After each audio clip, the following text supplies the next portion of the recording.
Allah Subhanahu wa taala. Malam tak punya duit, menangis kepada Allah, minta kepada Allah melalui salat tahajud. Besok paginya telepon Pak Wali Kota, datang duit itu katanya. Nah, itu doa tuh Pak. Itu yang pertama. Yang kedua, ada doa itu kadang-kadang lama dikabulkan oleh Allah Subhanahu wa taala. Tapi sebelum yang bersangkutan meninggal dunia, dikabulkan Allah. Dan ternyata inilah yang banyak pada nabi-nabi Allah yang kita lihat. Apa contohnya? Nabi Ibrahim lama tak punya anak. Tapi tak pernah putus asa, Pak. Selalu meminta kepada Allah, Rabbi habli minas salihin, Rabbi habli minas salihin.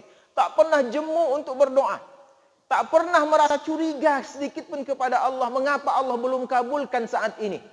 Maka kemudian Allah kabulkan melalui datangnya seorang anak bernama Ismail alaihissalam. Sekian puluh tahun Bapak dan Ibu. Yang kedua, diminta lagi untuk istri yang kedua.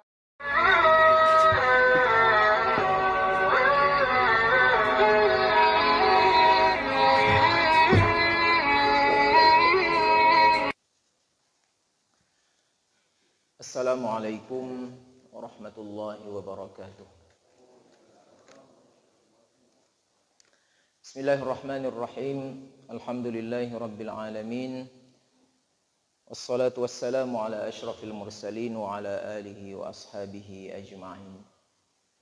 Asyhadu an la ilaha illallah wahdahu la syarika lah wa asyhadu anna Muhammadan abduhu wa rasuluhu la nabiyya ba'dah. Subhanaka la ilma lana illa ma 'allamtana innaka antal alimul hakim. Rabbi shrah li sadri wa yassir li amri wahlul 'uqdatam min lisani yafqahu qawli. Kaum muslimin dan muslimat, hamba-hamba Allah yang mulia, mari kita bersyukur kepada Allah Subhanahu wa taala. Allah panjangkan umur kita, sehatkan badan kita, dan berikan kesempatan berharga kepada kita semua sehingga kita bisa hadir bersama-sama di rumah Allah yang mulia ini untuk melaksanakan salat subuh berjamaah. Tentunya harapan kita sangat besar kepada Allah. Mudah-mudahan seluruh amal ibadah kita di subuh ini akan diterima oleh Allah Subhanahu wa taala. Amin ya rabbal alamin. Berselawat kepada Rasulullah sallallahu alaihi wasallam dengan ucapan Allahumma salli ala Muhammad wa ala ali Muhammad. Assalamu alayka ya Rasulullah. Mudah-mudahan kita selalu mencintai beliau, selalu mengirimkan selawat terbaik kita untuk beliau. Karena itu jalan yang akan kita dapatkan untuk menuju kepada syafaat yang beliau janjikan kepada kita semua. Bapak Ibu kaum muslimin dan muslimat yang dirahmati Allah Subhanahu wa taala, tausiah kita berjudul waktu-waktu mustajabnya sebuah doa. Bapak Ibu yang dirahmati Allah, ada sebuah hadis yang diriwayatkan oleh Imam Al-Hakim yang oleh para ulama hadis ini disebut sebagai hadis yang sahih, di mana Rasulullah sallallahu alaihi wasallam pernah bersabda, "Ad-du'a'u silahul mu'min." Doa adalah senjata yang sangat penting bagi seorang muslim. Dunia ini adalah satu hal yang kita tidak tahu Bapak dan Ibu yang dirahmati Allah, keadaannya. Apa yang terjadi ke depan, apa yang terjadi di masa yang akan datang, tidak seorang pun yang tahu. Maka setiap orang masuk kepada sesuatu yang tidak dia ketahui, maka dia harus membutuhkan sebuah senjata untuk melindunginya. Ibarat orang yang akan masuk ke dalam hutan, apabila orang tadi pegang senjata dan tidak pegang senjata, pasti yang lebih percaya diri adalah orang yang pegang senjata. Ada pangnya mungkin, ada pisau yang dia bawa, itu lebih pede nih. Karena kalau bertemu dengan binatang buas, ada senjata yang bisa ia gunakan untuk melindungi dirinya. Tapi kalau seandainya tak punya senjata, ibarat orang lewat di sebuah rumah, di depan sebuah rumah, ada anjing yang menggonggong. Kalau dia tak punya batu di tangannya, itu payah dia untuk lari. Payah dia untuk menghindar. Tapi kalau ada dia pegang batu, siap-siap nanti kalau seandainya anjing ini mengejar, maka batu itu membuat dia lebih percaya diri untuk lewat di depan rumah itu. Maka seperti itu pula bagi seorang yang hidup di atas muka bumi ini, kita membutuhkan senjata dan Allah sudah memberikan senjata itu kepada kita yang disebut dengan doa. Maka doa inilah yang oleh para nabi sallallahu alaihi wasallam, para nabi-nabi sebelum Nabi sallallahu alaihi wasallam sampai kepada Rasulullah sallallahu alaihi wasallam selalu digunakan dengan baik. Mulai dari zaman Nabi Adam sampai kepada Rasulullah, kalau kita buka kitab suci Al-Quran, selalu para nabi itu menggunakan senjata yang luar biasa ini. Yang ternyata bukan hanya sebagai senjata, doa itu dalam hadis lain yang disebutkan, ad-du'a'u mukhul ibadah. Intisari daripada ibadah kita itu ada pada doa. Maka salah satu nama daripada salat adalah as-salatu hiyad du'a. Salat yang kita lakukan setiap hari 5 kali sehari semalam dari yang fardu, yang sunnah-sunnah yang kita kerjakan, inti daripada salat itu adalah doa yang kita panjatkan kepada Allah Subhanahu wa taala.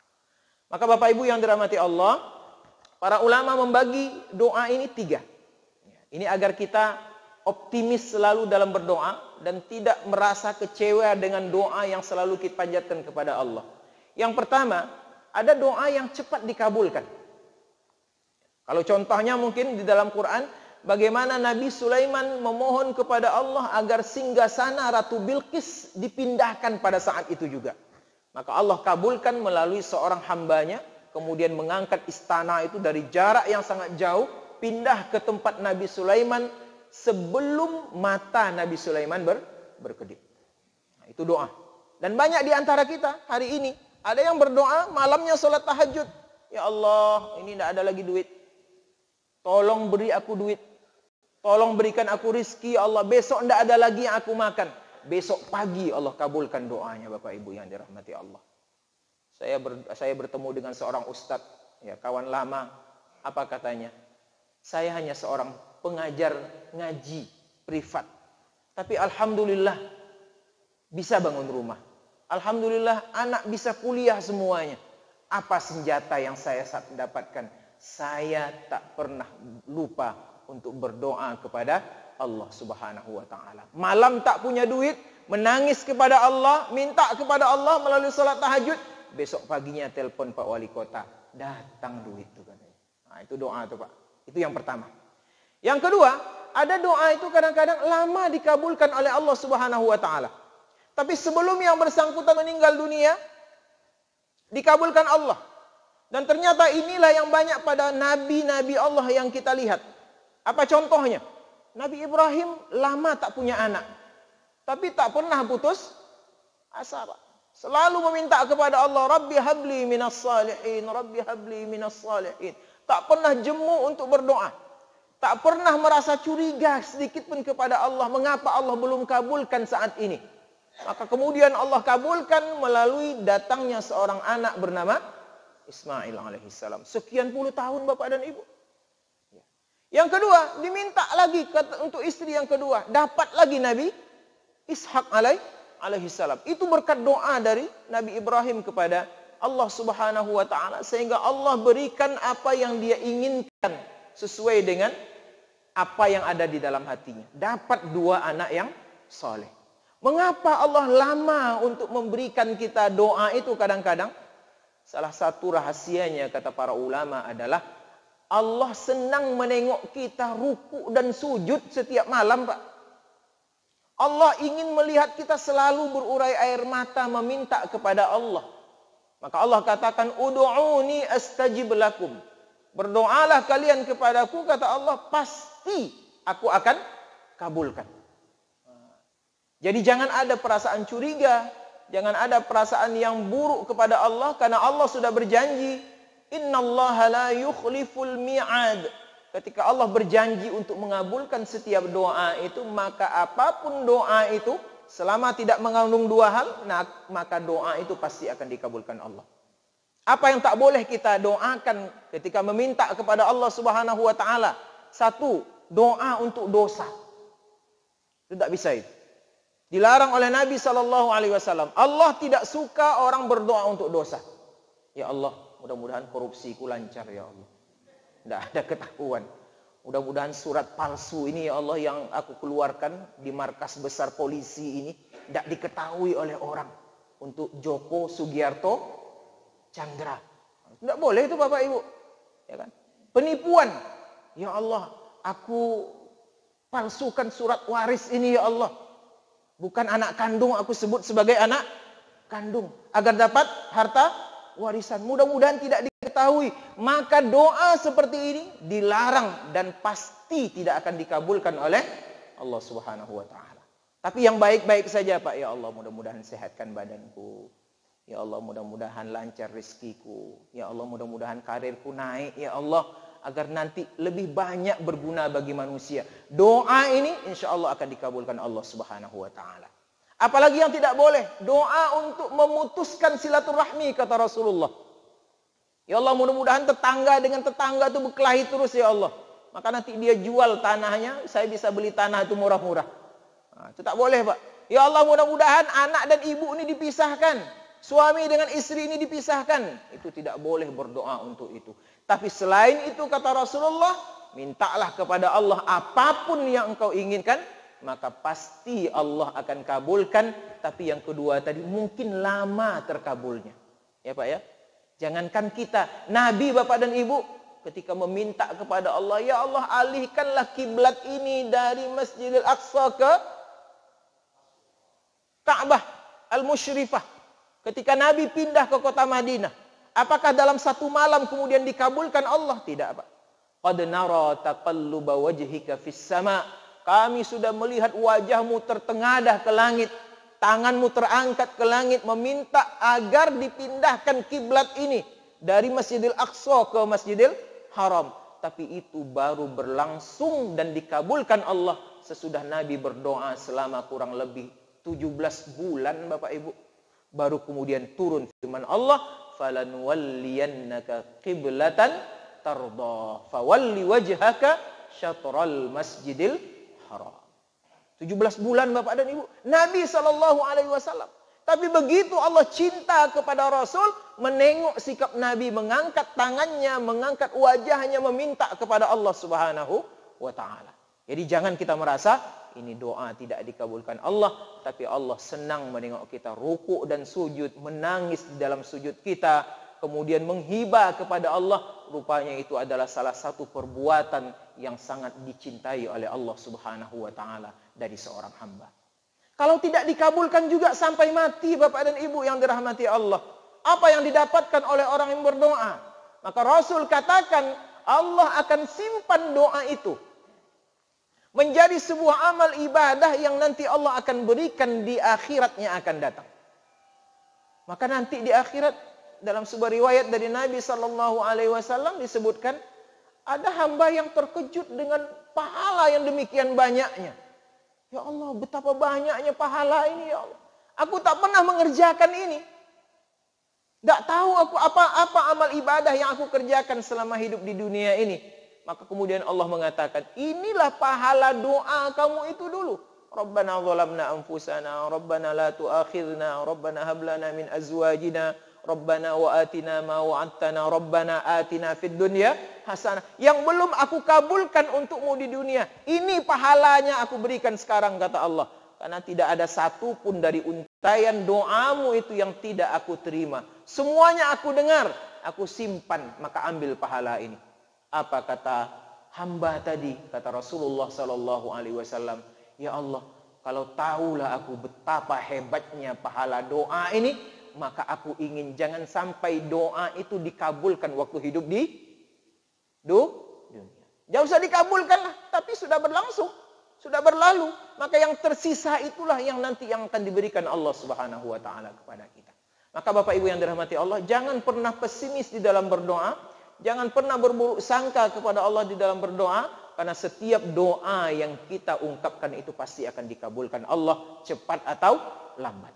Sekarang masalahnya adalah kapan waktu-waktu yang bisa kita gunakan untuk diijabahnya doa kita. Banyak sekali hadis yang menunjukkan banyak macam waktu, ragam waktu yang bisa kita gunakan agar doa kita ingatkan tentunya doa itu cepat. Karena masing-masing kita punya keinginan. Masing-masing kita punya cita-cita dan kemauan yang itu hanya kita tujukan doanya kepada Allah Subhanahu wa ta'ala. Maka Nabi SAW pernah meriwayatkan beberapa hadis tentang waktu-waktu yang diijabah oleh Allah doa kita itu. Pertama adalah waktu sepertiga malam, waktu sahur. Wabil ashari hum yastaghfirun. Waktu sahur, sepertiga malam, bangunlah kata Allah, laksanakan sholat tahajud, kemudian berdoalah kepada Allah, mintalah kepada Allah, maka Allah kata Rasulullah malu untuk tidak mengijabah orang yang mengangkat tangannya waktu itu. Maka mari bangun kita, ya, luangkan waktu, lawan kantuk kita, khusyuk di dalam berdoa, dan nampak betul ikhlas kita. Ya Bapak Ibu ya, kalau bersama-sama mungkin ada perasaan-perasaan lain dalam hati kita, ya, yang terganggu kita dengan perasaan itu kadang-kadang. Tapi di waktu malam kita sendirian bermunajat kita kepada Allah, disitulah keikhlasan kita betul-betul teruji, dan disitulah pahala yang luar biasa dari Allah Subhanahu wa taala. Yang kedua, Bapak Ibu yang dirahmati Allah, waktu yang diijabah oleh Allah itu adalah yang mustajab, yang sangat dianjurkan, ma bainal adzanain, bainal adzan wal iqamah. Antara azan dengan iqamah yang jaraknya sangat dekat, Bapak dan Ibu sekalian, ya. Maksimal mungkin di setiap masjid di Pekanbaru ini 10 menit. Itu dengan azannya, Pak.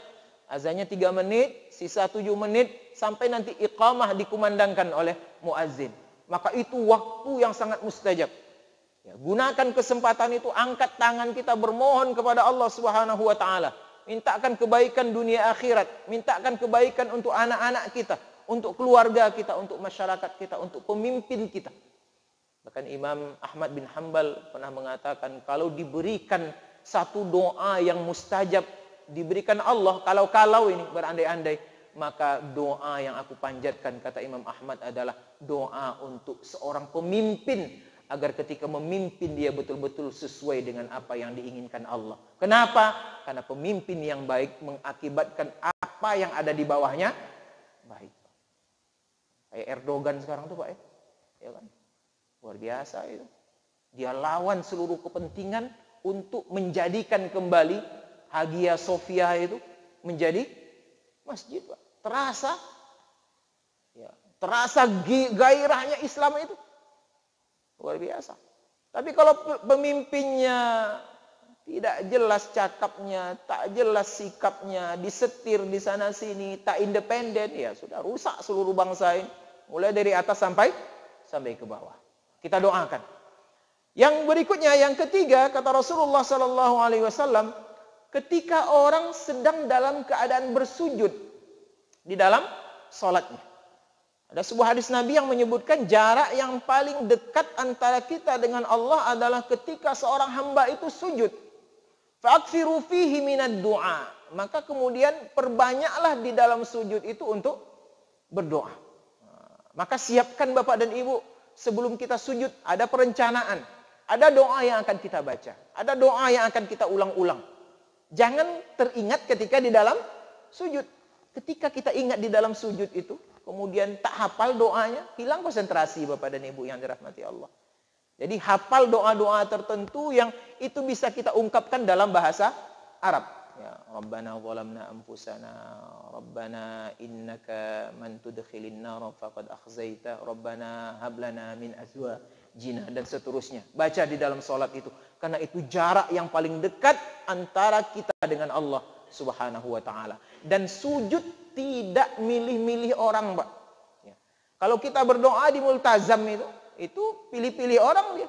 Yang tak punya duit tak bisa ke sana dia. Ya kan? Yang tak dapat kuota tak sampai ke sana dia.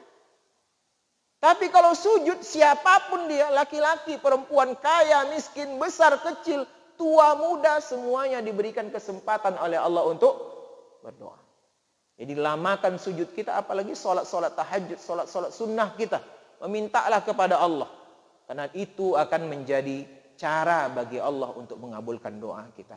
Kemudian yang terakhir, Bapak Ibu yang dirahmati Allah, ada hadis Nabi yang menyebutkan salah satu yang tempat masa dikabulkannya doa adalah fi kulli duris sholat.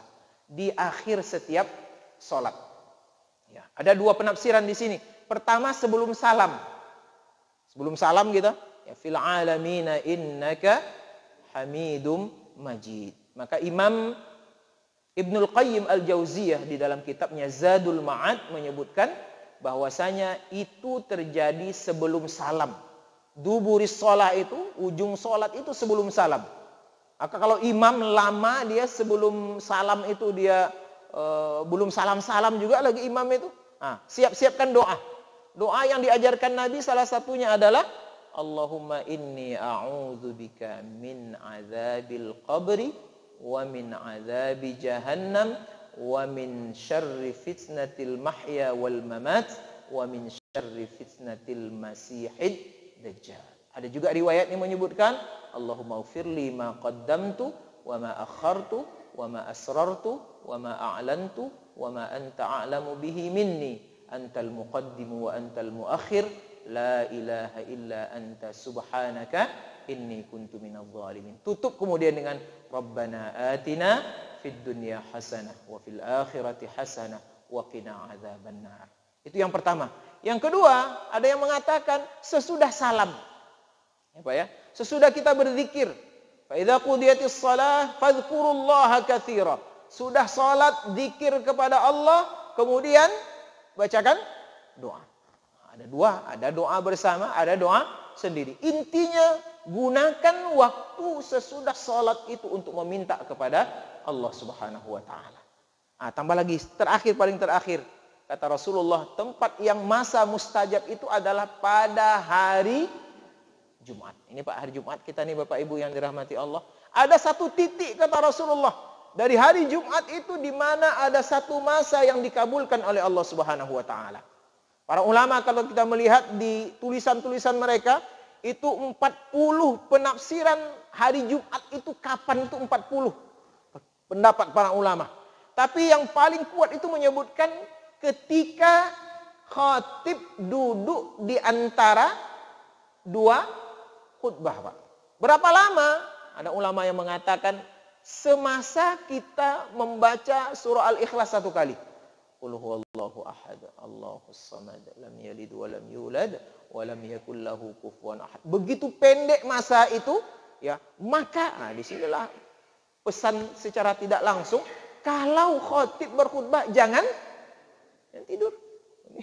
Ini bekorunya kadang-kadang, Pak. Ya kan? Payah tidur di rumah tapi berapi-api khatib di atas itu, enak dia tidur di bawah.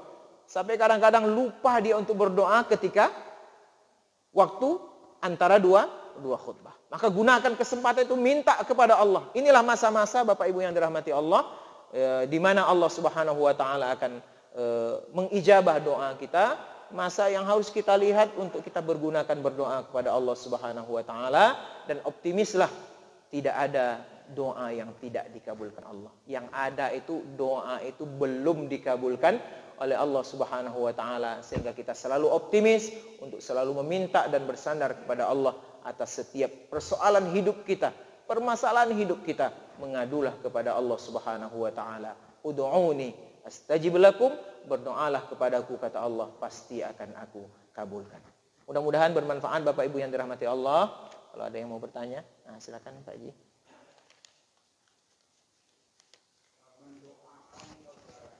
Ya.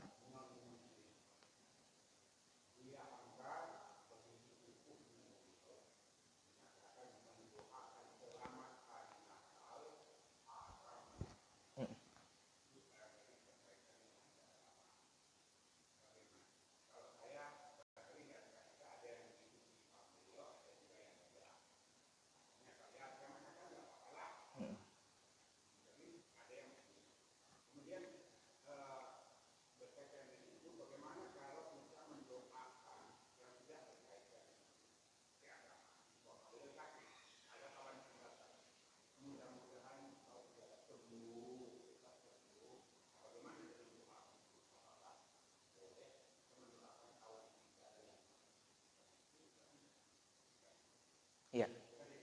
Terima kasih. Pertama tentang ucapan Natal itu Pak ya, itu sudah menjadi fatwa Majelis Ulama sejak Pak Hamka dulu sekitar tahun 79-80, dan fatwa itu sampai sekarang belum dicabut, bahwasanya seorang muslim tidak boleh mengucapkan selamat Natal karena konsekuensinya nanti luar biasa itu. Kalau kita mengucapkan selamat Natal, konsekuensinya kita mengakui Tuhan itu dilahirkan. Padahal kita sudah menyebutkan lam yalid walam yulad. Jadi tidak usah ucap-ucapkan, ya biarkan mereka dengan sikap kita, lakum dinukum waliyadin. Yang kedua, mendoakan saudara kita yang tidak seiman dengan kita. Mendoakan orang pada intinya boleh. Selama itu tidak mendoakan tadi untuk dosa dan untuk memutuskan silaturahmi. Di mana bolehnya kita mendoakan? Ketika Nabi, Bapak Ibu yang dirahmati Allah, dikejar oleh orang-orang Taif, ya kan? Yang orang Taif waktu itu masih dalam keadaan kafir, Pak. Kafir, ya, musyrik.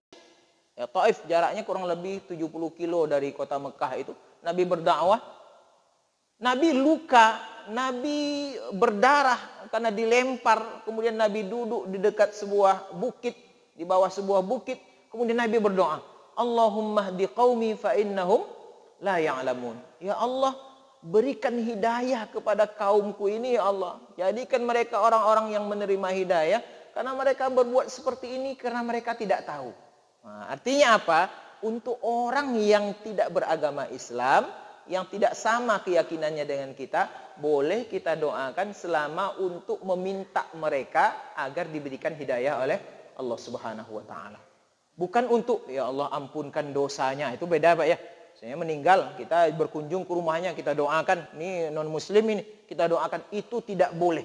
Ya, itu tidak boleh. Karena itu sudah dapat betul-betul janji dari Allah, siapa yang tidak beriman kepada Allah, yang tidak beriman dengan Islam, falan yuqbala minhu, sampai kapanpun keimanannya itu tidak akan diterima oleh Allah Subhanahu wa taala. Wa may yabtaghi ghairal islami dinan falan yuqbala min. Tidak akan bisa.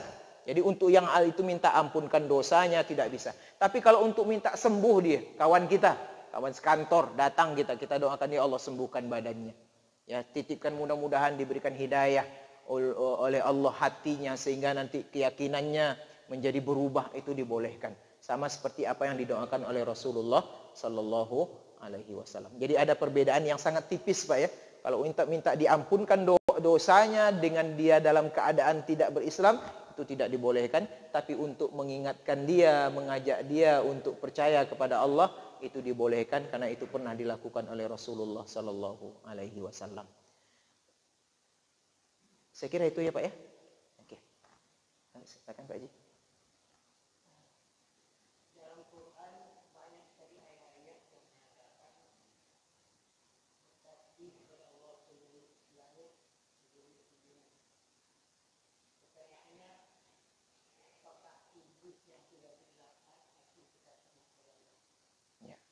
Bapak Ibu, banyak sekali ayat di awal. Sabbahalillahi ma fis samawati wa ma fil ard. Wa in min syai'in illa yusabbihu bihamdihi walakin la tafqahuna tasbihahum. Segala sesuatu itu bertasbih kepada Allah. Yang tunduk kepada Allah, yang menyerah kepada Allah, yang merasa dia berada di bawah kekuasaan Allah, yang tidak sombong kepada Allah Subhanahu wa taala. Semuanya bertasbih Bapak dan Ibu. Ayam itu berkokoknya mereka bertasbih. Ya kan, burung-burung kata Rasulullah itu mereka bertasbih kepada Allah. Bahkan awan yang berarak di atas kita itu bertasbih. Ar-Ra'du ada surat di dalam Quran namanya surah Ar-Ra'du, guruh.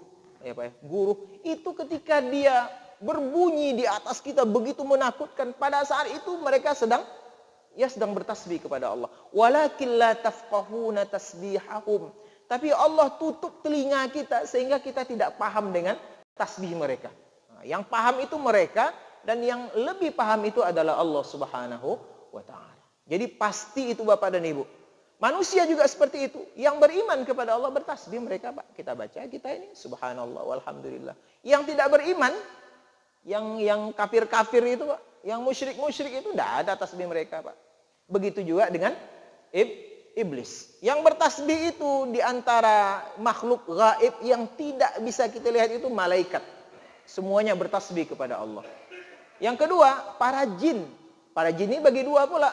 Minhumus salihun wa minhum duna dzalik. Ada yang saleh yang seperti kita. Mereka sholat dengan kita, mereka berzikir seperti kita, mereka menghadap kepada Allah seperti kita. Itu yang salehnya. Wa minhum duna dzalik, tapi ada yang berbeda dari mereka itu. Itulah yang tak pernah ingat kepada Allah, Pak. hidupnya untuk dunia saja, hidupnya untuk nafsu, hidupnya untuk syaitan, maka dipastikan mereka tidak akan bertasbih. Apalagi iblis. Ya, iblis itu lupa dia kepada Allah, Pak. Yang dalam otaknya itu apa?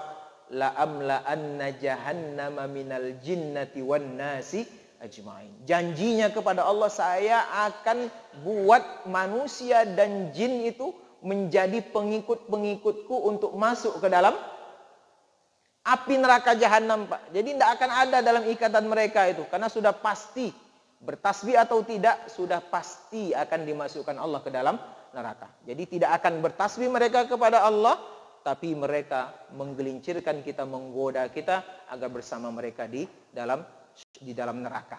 Nah, maka jadi yang ma fis samawati wa ma fil ard, atau segala sesuatu bertasbih itu hanya dikhususkan bagi yang Islam, bagi yang berserah diri kepada Allah, bukan bagi orang-orang yang durhaka kepada Allah Subhanahu wa taala. Gitu ya, Pak Ji ya. Oke. Ibu-ibu ada guce? Kalau tidak ada, tidak kultum lagi nih, Pak. Ini kul 30 menit ini. Maaf ini. Oke, terima kasih Bapak Ibu, mudah-mudahan membuat kita semakin sadar betapa pentingnya doa, dan mudah-mudahan setiap doa kita itu akan menjadi simpanan amal ibadah bagi kita di sisi Allah Subhanahu wa taala. Amin ya rabbal alamin. Lebih dan kurang mohon maaf. Wabillahi taufiq wal hidayah. Assalamualaikum warahmatullahi wabarakatuh.